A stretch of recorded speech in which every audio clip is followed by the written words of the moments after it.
What if I told you that weeks of nonstop rain could be more dangerous than any predator, any drought, any single storm? No waterproof gear, no dry shelter guaranteed, no way to check a forecast. Just endless gray skies, rising water, and a body that could quietly shut down from something most of us never think about.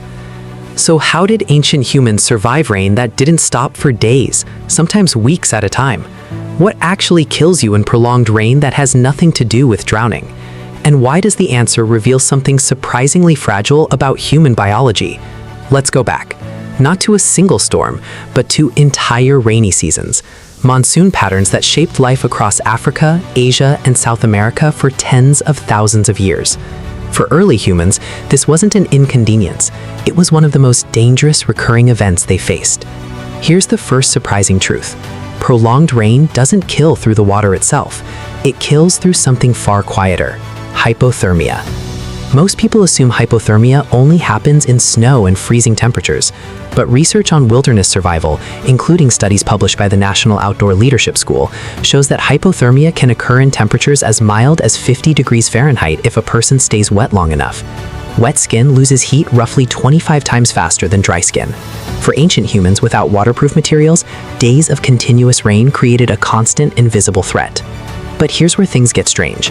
If rain was this dangerous, how did early humans survive monsoon seasons that could last for months at a time? The answer isn't found in fighting the rain, it's found in reading it. Anthropological evidence suggests that many ancient societies developed extremely precise seasonal awareness, tracking subtle environmental cues, wind direction shifts, animal migration patterns, insect behavior, and cloud formations to predict rain onset well before it began. This wasn't guesswork, it was generational data, refined and passed down through direct observation. Now ask yourself, what happens when you know a storm is coming days before it arrives? You don't panic, you prepare. Then scientists discovered something unexpected. Archaeological sites across Southeast Asia reveal early evidence of engineered water management, small drainage channels dug around living spaces to redirect flooding. This wasn't accidental. Researchers studying ancient settlement patterns in flood-prone river valleys found consistent evidence of elevated living platforms built specifically to keep sleeping areas above rising groundwater. Think about that for a second.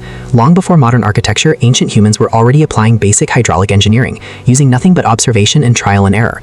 But shelter wasn't the only challenge. Fire was just as critical, and rain made fire nearly impossible to maintain using ordinary methods. This is where things get even more fascinating. Ethnobotanical studies of indigenous rainforest communities show a consistent pattern. Certain tree resins and specific types of dry inner bark, protected from moisture inside hollow logs or under overhanging rock shelters, were preserved specifically for use during rain. This wasn't a lucky discovery. It was intentional resource management, developed generation after generation. That's when everything changed. Because fire during heavy rain wasn't just about warmth, it was about survival math. Continuous rain increases caloric needs due to heat loss, while simultaneously making hunting and foraging significantly harder.